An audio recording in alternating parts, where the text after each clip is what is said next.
Highlander as a film is campy as hell, it's silly, and the Queen hard rock opera soundtrack gives it a very particular feeling. I mean, back 10 years ago, that would have been my jam. I'd have listened to it on repeat, and I did. Now, making an anime movie out of the Highlander series, to me, was a bit of a surprise. I didn't expect them to be still making them by the mid-2000s. It does seem like a natural progression for Kawajiri's career, let's say. With Bloodlust in the 2000s, it was made for an American audience first, and the audio production was done in LA. Then he moved on to the Animatrix, which saw Kawajiri directing one short and then writing another. And now, finally, we have an American studio going from that to commission Kawajiri and Madhouse to direct and animate their script and idea while they do the rest of the work. How much control did Kawajiri have? Well, it seems like it was a bit touch and go there. Personally, I've only ever seen Highlander 1 and nothing else, basically. I have heard the reputation of the rest, which is not great, specifically from the Spoonie series back in the day. And yeah, no thanks, I'm not necessarily that invested to watch the rest of those films. This movie was actually written by someone who apparently did the TV show, so I don't know if this makes it a better thing or not, but they seem to be the creative Highlander lead for, as they say, 15 years by the time the film came out. But looking at what came from this, I don't know if that was an encouraging pick. Colin MacLeod in his everlasting search for vengeance. The setting isn't great. I mean, it's definitely Kawajiri's bread and butter, but I wish it was anything but. Like, this post-apocalyptic land really isn't that much different than a normal New York. The film seems to be best during its flashbacks, where it's in all manners of places but. I mean, hell, there's even like a pandemic sweeping the city, which I suppose is big mood right now, but doesn't really give the film much of a flavour. And the supporting cast of the anime leaves something to be desired as well. Now, to me, the energy that sold Highlander really is these sort of main characters. And there's this interesting Empire article that talks about the original, and that originally it was going to be a much darker, more cynical film, something closer to like The Duelist. They kind of went in a different direction, which was probably to the film's success. There's also about how like Christopher Lambert is a Frenchman playing a Scotsman, but when they found him, they saw this headshot and were like, yeah, that's the guy. They didn't realize though he couldn't speak English whatsoever. He had to be like trained by a vocal coach and sort of go for it. That does give his performance a sort of endearing otherworld quality, even though at some points it does feel a bit like, what does he mean? What is he saying? What is he thinking? But I think it works out in the end. Christopher Lambert is quite charismatic regardless. This is not exactly a film where this sort of like finer minutiae really matters. I mean, just ask the Spanish Egyptian who's played by a Scotsman. Achoo! Be still, for God's sake! You'll tip us over! So? I cannot swim, you Spanish peacock! I'm not Spanish, I'm Egyptian. At the end of the day, it's a high concept sort of picture with some really unique shot compositions. All the locations look great, and the use of lighting and mist and industrial with extreme contrast and cinematography or the editing. So the person directing it, I believe his name's Macaulay. Macaulay came from the world of like MTV directing, using music video stuff. So like a lot of his techniques were definitely more out there, and I think they actually give the film a real personality in like scope and concept. More so than you'd expect from a film that's like this. Now, the anime does echo the original, but there's a lot of like Vampire Hunter D in there and Fist of the North Star. Especially on the vampire side, it shares the fair bit of concept with the immortal, being powerful and, you know, living forever is like sorrow and failed lives, lost loves, epic sword battles. And in this case, a search for vengeance, I suppose. Which, yeah, not indifferent in the post-apocalyptic landscape of anime. Even though his own wife wanted anything else but that. Swear. Colin, you must swear to me. You will not seek revenge. It will only bring you death. No. Colin, swear to me. I swear. I guess she doesn't really matter now. It's certainly a classic tale of revenge destroying lives, but without any major insight there.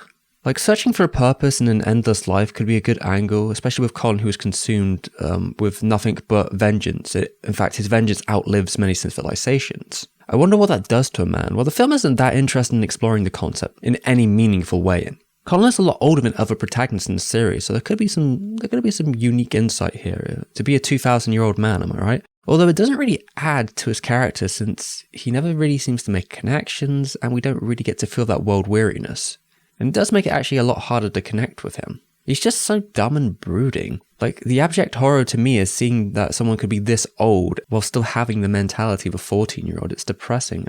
We stuck with a goal of rivalry, basically defining your existence. In the original film, there's a kind of similar concept going on. The Kurgan is just so evil and he's driven to kill MacLeod. And then there's also vengeance on MacLeod's side for the Connery situation, and Kurgan is just so ugly and nasty, it almost feels like a world-defying event to get rid of him. Even though he's like a basic villain, he's just so cartoonishly evil, it's hard not to love his like antics. On the other side of the hand with the anime, Marcus, it's just so ambivalent to Colin's existence. It's just like a millennium-old one-sided feud. That doesn't make for a strong conflict. And sure, Marcus is this smooth talker, he's got refined taste, he's a man of Roman philosophy or whatever else, art, culture, etc. But what is he really about on a deeper level? We never really get to explore that. There's like perhaps one conversation or two where they sort of crack into this, but it's not enough. I loved Rome. Things die. It is the way of life. All we can do is try to find a reason to go on. Build it again. I have found mine. Why don't you find something? Mine is to bury you. I wonder, who is the bigger fool? The film seems like it would rather just ape on the conventions of the first movie instead. It has its banishing scene and its return from the dead scene. Even the involvement with the MacLeods. They slowly recruit him in that case, but they spend less time recruiting him than they do banishing him. This to me is what you're going to get with the complicated relationships with sequels and spin-offs. What defines the Highlander series? Is it the beats of the original film? Is that the gold standard? Is it a tone thing, a character, direction? All of it? The very concept? Maybe the concept. I mean, the first movie isn't exactly perfect either. It's at times awkward and dated, with some elements I'm glad they didn't keep. But it was ambitious, and it got all it needed to done. But for sure, like, there are things here where Kawajiri could have made huge improvements. He would have been at a huge advantage when it comes to the world of animation. There's really no limits to what you can do in it. And there's surely more there than just like the premise of a revenge story. The montage through the centuries shows a lot of potential to what could have been, but they're so short in comparison to the future stuff, which is really dull.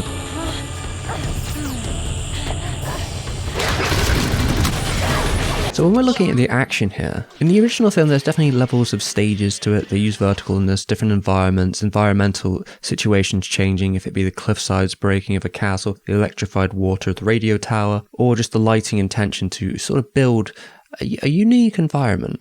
Even if at some times you can tell, these aren't the most trained individuals fighting each other. There's definitely elements where Search lacks tension. In fact, that's probably most of the time. And sure, as awkward as some of those earlier fights in the original movie could be, they did have genuinely tense moments with them than what made you invested.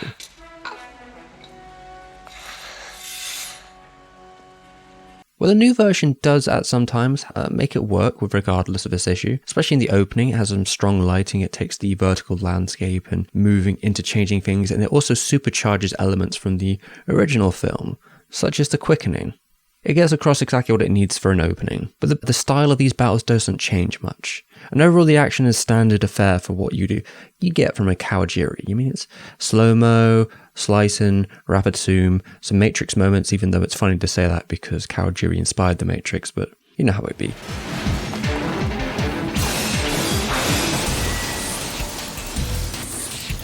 Maybe that wouldn't be so bad if the original heart of what made the franchise take off in the first place was there, but it's a very barren tone in comparison.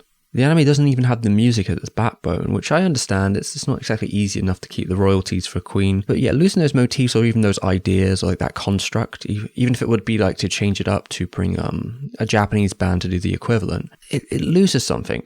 Now, from what I understand, the Americans did do the music here, but they were using temp tracks and working through email and translation to try and get where they wanted to. Kind of sounds like a nightmare to me, especially since they were also working off animatics opposed to the final animation. So there's like a touch and go there. And considering that the sound's so important to the franchise, I kind of hope they'd went a little bit more intense, because watching the film a couple times as I have, the music really doesn't stand out in any regard. It's serviceable. Now, it's not exactly like this couldn't work, because in the prior movie Bloodlust, there was an American composer, but it seemed like Kawajiri was even in the room with them, and they really worked together to get things like the motifs and a sound for the movie that would be fitting. I'll take the goofiness of the original over something that doesn't really do much of anything at all. Like, we certainly didn't need to know stuff like holding weapons on holy ground will get you stricken. Having the sort of exposition of the series by this druid character who's kind of like a replacement for not Vampire Hunter D's left hand. I think he lacks charm while trying to explain very bluntly the lore to newcomers, which I thought was ungraceful. I think a lot of it's sort of self-evident. It's not exactly rocket science, you know? And even in stuff like this being a digital production, which for the time, it sort of feels a little bit dated. There's an air of artificiality to a lot of it, and maybe that's just to do with the settings as well. It's definitely a step down from what came before it. And of course, there's a lot of factors there in terms of time and limited resources, especially even with like the CGI. There's a lot more in this film. They use them in the backgrounds quite frequently. And I understand that, you know, Madhouse is trying to push its boundaries, and it does seem to have connections to 3D company, trying to flex these ideas. But they were probably about 10 years too early for that sort of stuff to really come together. I mean, some of the shots look fine, but anytime it's used in the background, without the compositing abilities that we have currently, the rest of the film doesn't exactly fare too much better with this overcoming concept of like Roman takeover. But I really get the impression that the people writing this didn't know much about the Roman Empire, and there's really not much insight into it. I don't particularly think the Roman Empire would have constructed a virus to kill its own people. I mean, they collapsed, but not for that particular reason. I really don't like the idea of a man-made virus conspiracy. It sounds just so dumb. You know, it's a very traditional, the people versus corrupt power sort of narrative. I don't think it does anything to justify its what it's going for here. There's something really special about it. Well, there's like a giant big gator at one point. That was pretty special as a moment, but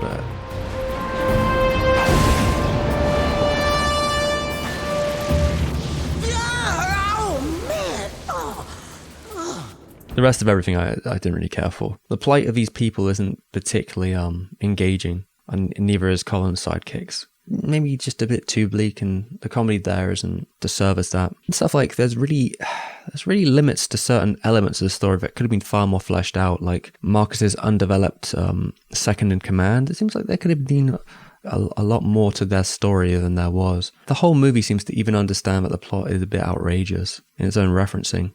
For revenge. All this time? Yeah. Because he killed your wife 2,000 years ago. 2,000 years. I think you're out of your fucking mind. Well, yeah, when you put it like that, right? But not 20 minutes later, you find out that she's also the reincarnation of his bride who already knew these factors. The essence of a soul can move from souls now. That wasn't established earlier in Highlander films, but I guess it's a thing now. It's all pretty hokey, and it's only used to just sort of have very stereotypical love moment before they sacrifice it all. Really, I think the writing is what holds back most of this production. Like, bringing them hope? Is that really what we're going for? Is that really... You've brought them something much more important. You've brought them hope. They now believe that... You don't care, film? I don't care. It's all just kind of like contrived stuff with a selection of stylish fights. Sometimes stuff works, and then other times it's pretty mixed. In contrast to like the original movie's like happy ending, it was pretty all-encompassing. This one kind of just goes, oh, it's over, and your reward is nothing at all. Your reward is that this film ends, I guess. It's all just kind of dumb. The further we go into it, the last stand stuff, the self-sacrifice for the sake of drama, and the fact they just sort of conveniently wrap up all the loose ends very quickly towards the end, instantly, using lightning powers. I don't know, it's just kind of trite. I think the thing that kills it all, especially for Kawajiri, is that the American production, for whatever reason, wanted to cut 10 minutes out of this film. Now, this film isn't very long, like it's barely 90 minutes. The idea of cutting 10 minutes just baffles me. Like, for what purpose?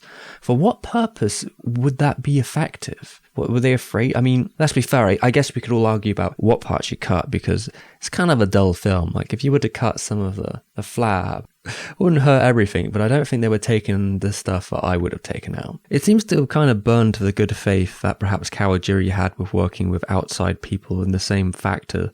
Really, this is the end of his movie career in the blunt sense. There was some uncredited work on Gotham Knights short that he did with Madhouse. He says generally, even within the DVD, that it was a very tight schedule. And may I remind you that Kawajiri has been working in the industry since the 60s, since the Astro Boy era. He is a veteran in every regard. So the idea that they're pushing him to that sort of state, to the point where, like, in his own words, like, the goal for him now is to just, if he's going to direct something, it has to be something he really cares about, because it's just such a massive hassle. And yeah, the guy isn't getting any younger, let's put it that way. So really the only projects he's got are few and far between. I mean, it sounds like he may still be involved with the Vampire Hunter D TV show, which will be 3D, but that's a different kind of approach. It's also going to be written by Americans. So I guess he's willing to put himself in that position in the right circumstances. Although the word on the street was that the studio was aiming to try and be picked up by Netflix. This was going back about 5 years, I suppose. But then, you know, they got Castlevania and it was kind of over for them. As of about 2 years ago, it was heard like the pilot of the original episode, like episode 1, finished, but we haven't really heard anything since. I'd like to see Kawajiri work on something he really cares about regardless of the outcome, and this does feel like it's a compromised project in nature. I don't think any of this is his fault. The tech was a little iffy for the time and the situation they were in. And while the action and general animation is fine, as expected from Kawajiri, in comparison to his prior movies, it's a step down. But you could probably say that about most stuff that isn't Bloodlust. Still, I see that most would call this like the second best Highlander film, which isn't saying much.